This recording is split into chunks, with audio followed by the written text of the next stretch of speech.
Welcome to the Obesity Medicine Podcast with your host, Dr. Rentea, board certified in internal medicine and obesity medicine. Here, we talk about a path to metabolic health, and we have real conversations about chronic weight management and living a full life. Just a reminder, I am a physician, but I'm not your physician. So everything that's on this podcast is for informational purposes, but please go talk to your doctor about what's right for you. There is no medical advice being given on this podcast. Welcome back to another episode of the podcast. Today is going to be one of those short and sweet episodes where you find out information that is super awesome and amazing, but it doesn't take your whole day. So real quick, before we talk about this, I just wanted to go through real quick. I attended this amazing conference. It was a virtual business conference. It was a 4-day thing, and really fascinating what I learned. I really feel in medicine, if we have our own practice or in some capacity we're independent, you have to understand the business back end. Now, I have the incredible blessing of having a coach that has an MBA, and I'm really understanding accounting and business flow and things in a totally different capacity, which is amazing. But it's also great to go to conferences that expand your capacity in some manner, right? And one of the things that was said at this conference, and they were saying it for business, but I thought, gosh, this applies to health. They mentioned that always the biggest competitor is the status quo. And I thought, oh my gosh, how often is that the case? Like, I'll give you the biggest example. When people come into my clinic, it's a big commitment. They think, am I willing to do the work? Do I want to invest in this? Is she going to be right? Like, there's so much that goes into that for them. I see it when I do these meet and greets, what's going through their mind, what they're asking, what's going on. Right now, it's usually different when people have been following me for a long time, when they've been listening to the podcast or following me on social, or a family, a friend. At this point, pretty much 99% of my clinic is referrals. It's different because they already have that comfort of knowing, yeah, this is a physician that I know is going to work well for me. But again, it's having to overcome the status quo of, I can do this on my own. I don't need the help. A big percentage of who I help, actually, their primary care doctors are writing the medication, but they're not really getting help with all these other areas. And so they're still actually really struggling, or they maybe even have lost all their weight, but they know, oh, now I actually need to work on muscle gain. So there's all these different aspects. And to say, look, the status quo of how I'm doing it might not be optimal. I want to do it a different way, requires a huge amount of energy, a huge amount of thought process change, and all these kind of things. And so in the same way that in a business, changing a vendor, that is so incredibly painful. I can't even tell you. The way I have things set up in my business, I always think, oh, we could do it this way, we could do it that way. The thought of having to change all the things, it makes me want to cry. And so when we think about health, how often is it where, I'll tell you the biggest area where I see this, strength training. I mean, it's something where we have to, in some capacity, incorporate it, whether it's using your own body, going to a gym, using weights, using bands. I really don't even care how you do it. But in some capacity, we need to incorporate that.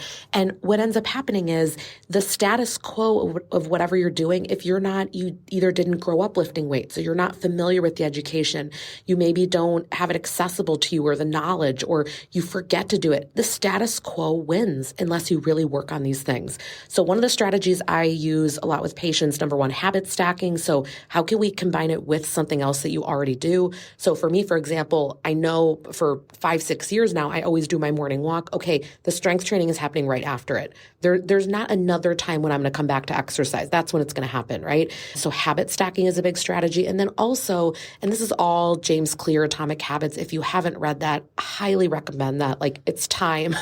I only talk about it about 50 times per year. So with 1% upgrades, it's how can I bring that bar and make it so low that I can actually step over it effortlessly? Not that I'm going to have to jump over it. It's going to be this hard thing. No, bring it all the way down to the ground. So I'll give you an example. For strength training, I'm notorious for saying, hey, can we literally do 2 minutes each week? Like 2 squats and a few push-ups against the wall, not even getting on the ground, not even doing this, not doing that, not buying equipment, not buying bands, not making the resistance any higher, not requiring a download, a purchase. I mean, of course, there are resources that I think are great and should be used and that I do use, but that's the next level. That's the next version of you wanting to not do the same thing you've always done. So I just wanted to highlight this sentence. It just stuck out in my mind so much that always the biggest competitor is status quo. So think about your health.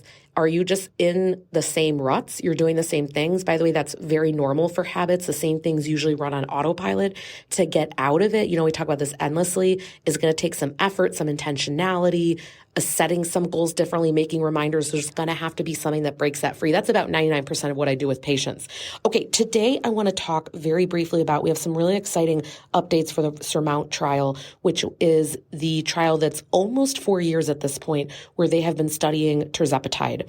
Tirzepatide is Zepbound and Mounjaro, just to give you context. And what's really interesting with this study, there's one little aspect I want to focus on. So they looked at what's the difference between what they consider an early responder versus a non-early responder. So early responders, they're saying in the first 8 weeks, so the first 2 months, these patients lose 5% or more of their body weight. Okay. And so that's an early responder, 5% or more of their body weight. And the non-early responders, or you could say, I don't want to say hypo responders, because I think there's a level where you're hyper, like you're really responding, and maybe that's what they're saying with early responders. But the reality is some people just have a really exaggerated response and others not as much. But what they found is that at the end of this study, that if you were that early responder in the first 8 weeks, you'd lost 5% of your body weight. They lost on average 25% total body weight loss. And what they found with the non-early responders that didn't lose as much in those first 2 months, they lost on average 18% body weight loss. And the reason I want to highlight this is I always stress when patients come into the clinic, I say, well, ideally, I would like to get to 5% by the 3 to 4 month mark. Notice that's double than what they're saying for these 8 weeks, right? What I'm saying in the clinic. Because I'd have known they might not make it as far, but look how far they're still making it, 18%. That's still higher compared to semaglutide on its own. And the reason I bring this up, it's that we have always known that there's a variation in this data. We are talking about numbers on average, but it's really interesting when you stratify out the numbers and you have these different profiles of patients that certain things are very predictive and diagnostic. Like what is happening in the beginning is very predictive of where it's going to go in the end.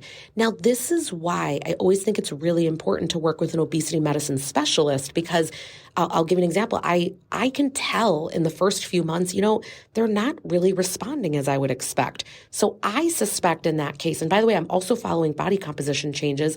So we might add on other things that are going to help with insulin resistance even more. Now, other people, if they're super early responders and hyper responders, all that, I don't need to add that to begin with. And I might only add that at the end if they, let's say, want to get into 30+% body weight loss range, depending on where they started. So then we might add that. So there's an art of medicine. There's lots of nuance, but this data I find to be incredible and also encouraging, because it's not that they didn't lose weight, but on average, yes, it was a little bit less, but it was still a high number. And so I wanted to provide this as encouragement. If you are going to take it as a death sentence that right away in the beginning, I'm not losing the biggest amount of weight right away, do not pigeonhole yourself with that. Realize that not everybody's going to respond the same, and there are always new medications coming out. It is so super encouraging. They're coming out with another one in the next year here. Again, we'll talk more about that in the future. But the point is, there are so many amazing changes that are occurring, but you have to trust the process. So hopefully you're working with someone that understands this, can help with this, can adjust it. You can keep going. It's not saying that you have to end here, right? I really say often on the podcast, I had a patient ask me the other day, have you lost weight? And the answer is yes. I've been on about the 10 to 12 to 15 pound weight loss per year for about 5-6 years now. So you can join me on the slow boat train, or you can be one of these super high responders that right away is going to lose up to this high percent. None of them is more superior to the other. At the end of the day, is your health improving? So I thought this was really cool data that's coming out of this, but also I don't want you to get too wrapped up in, sometimes you'll hear statistics like, within the first 6 months is when people will lose most of their weight on these medications, like the first 6 months to 1 year. I do not subscribe to this because I see data all over the board. One of the most amazing workshops that I do each year within my clinic, we have 12 different topics because we do one per month. And then there's also once a month a Q&A call. One of the most amazing things that we do is we look over a lot of different patients' in-body numbers. And I I asked them, hey, can I get consent to use this anonymously? And everybody thus far that I've asked has said, of course, because they all want to watch this workshop, right? And what is so incredible is that the data is so varied, and I need people to get hope from that. I need them to look at this data and realize, oh my gosh, this is not just the one person that gets glorified. Like, I love seeing, I have a patient that is losing about 2 pounds per month, has done this over a 2-year period, and is just getting absolutely incredible results. But guess what? It didn't all happen at once. And I just love data like this because everyone has this fallacy of, I need to lose this big percentage all the time and this and that. But this person is like the Energizer Bunny, and they just keep going. They're committed to their health improving. They're committed to going to the gym. They're committed to, they have protein hacked every single way to Sunday. It is phenomenal what they've achieved and where they are. And so I just really want to encourage you. Yes, I wanted to go over this data, that it is interesting. If there's, like right out the get-go, we can tell if someone's like super going to be losing a lot of weight or not. But that does not mean that you can't keep going, that this might be the thing that really helps fuel you long-term, that it's necessarily better that it gets lower. None of that is true. So I hope today that this episode provides some hope for you. I want to reiterate again, this is the perfect time.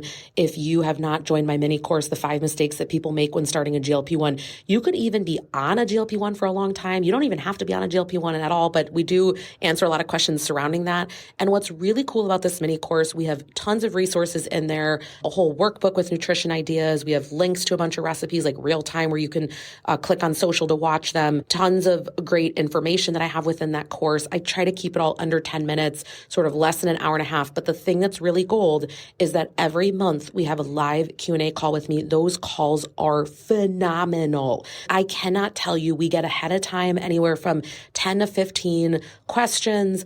People on the call are asking questions. Those calls are dynamite because they're real time what's happening. There are just so many updates all the time. Those are live calls. We also do record them. Those replays live on within the course site. And so for those 6 months that you're with us in the mini course, you could attend all of those or listen to those replays.